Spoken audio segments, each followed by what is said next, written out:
Qo'ltiq ostidagi go'zal teriga hadeb ayting. Nivea marvarid ekstrakti va avokado yog'i bilan marvaridli go'zallik, g'amxo'rlik va silliqlik. 48 soat. Nivea marvaridli go'zallik qo'ltiq ostidagi beg'ubor teri uchun. Maymunlar haqida 100 ta fakt. Qani ketdik. Maymunlarning 260 dan ortiq turlari bor. Maymunlar primatlar turkumiga kiradi. Asosan tropik o'rmonlarda uchraydi. 30 gradus issiq haroratda yashaydi. Maymunlarning dumi ularga daraxtda erkin harakat qilishga yordam beradi. Kaputsin maymuni tangalardan foydalanishni o'rganishgan. Kolobus maymuni 20 metrgacha sakray oladi. Eng burni uzun maymun Proboscis deb nomlanadi. Burnining uzunligi esa 20 santimetrgacha yetadi. Eng tezkor maymun Patas va u 55 km/soat tezlikkacha yugura oladi. Gorilla erkaklarining 50% ko'p xotinli bo'lishadi. Gribonlar umri davomida faqat bitta juft bilan yashaydilar. Maymunlar juft tanlash uchun raqsga tushadi. Maymunlar yuz ko'rinishlari orqali his-tuyg'ularni ko'rsata olishadi. O'z sheriklarini aldash uchun yolg'on signal berishadi. Bonobo maymunlari boshqa turdagi hayvon bolalarini asrab olgan. Ular hatto barmoq bilan ko'rsatishni tushunishadi. Maymunlar musiqa ohangini farqlay oladi. Rasmga tushishni yoqtirishadi. Quchoqlashishni ham yaxshi ko'radilar. Sheriklari o'lib qolganda aza tutishadi va hattoki bir-birlarini ovutishadi. Maymunlar yolg'iz qolganda depressiyaga tushadilar. Maymunlar ham odamlar kabi stressda bo'lishadi. O'z aksini ko'zguda taniydi. Maymunlar ham tush ko'radi. Maymunlar xotirani uzoq vaqt saqlab qolishadi. Shirinliklarni yaxshi ko'radi. Proboscis maymuni suzishni ham biladi. Maymunlar ham aksirishadi. Maymunlar tishlarini tozalashadi. O'rtacha 9-10 soat uxlashadi. Maymunlar ham oitisga chalinishlari mumkin. Shimpanzelar boshqa maymunlarga hujum qilib, hududni kengaytiradi. Makaka maymunlari tirnoqlarini tishlab tozalaydi.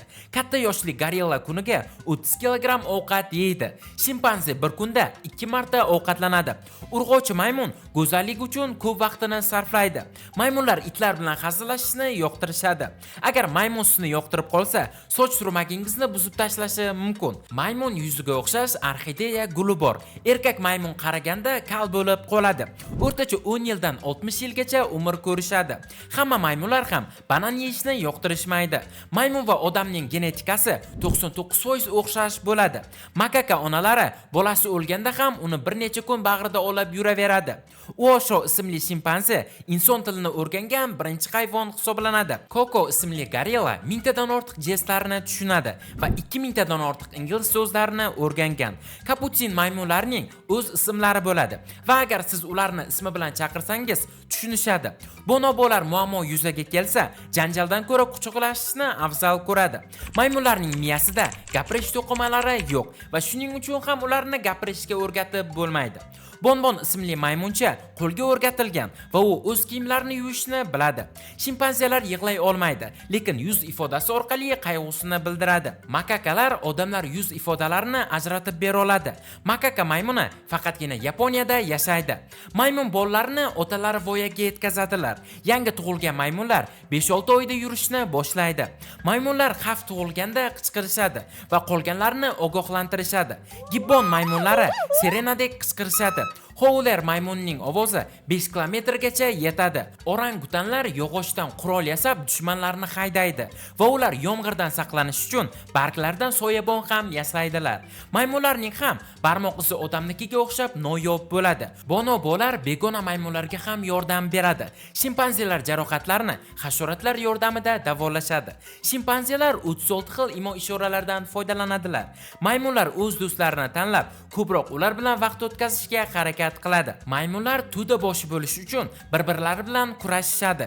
Jahllari chiqqanda esnay boshlashadi. Yenotlar maymunlarning dushmani hisoblanadi.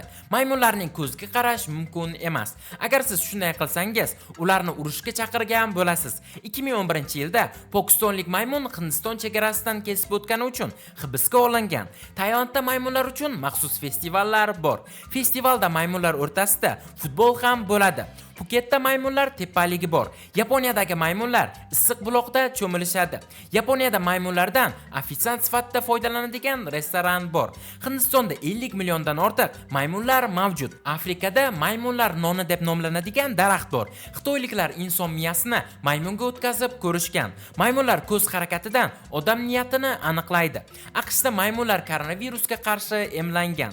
Kosmosdagi birinchi maymun 1949-yil 14-iyunda AQSh tomonidan uchirilgan. Britaniyalik musiqachi maymunlar uchun konsert qo'ygan. Papio maymuni inson ovoziga o'xshash ovoz chiqaradi. Ranglarni ajrata olishadi. Ba'zi maymunlar gullarni yeb nektaridan mast bo'ladi. Dunyodagi eng kichkina maymun mitti martishka deb nomlanadi va uning uzunligi 15 sm. Ba'zi orangutanlar mashina haydashni ham biladi. Kapuchinlar hidli barglarni atir sifatida foydalanishadi. Makakalar 1dan 9 gacha bo'lgan sonlarni tushunishadi.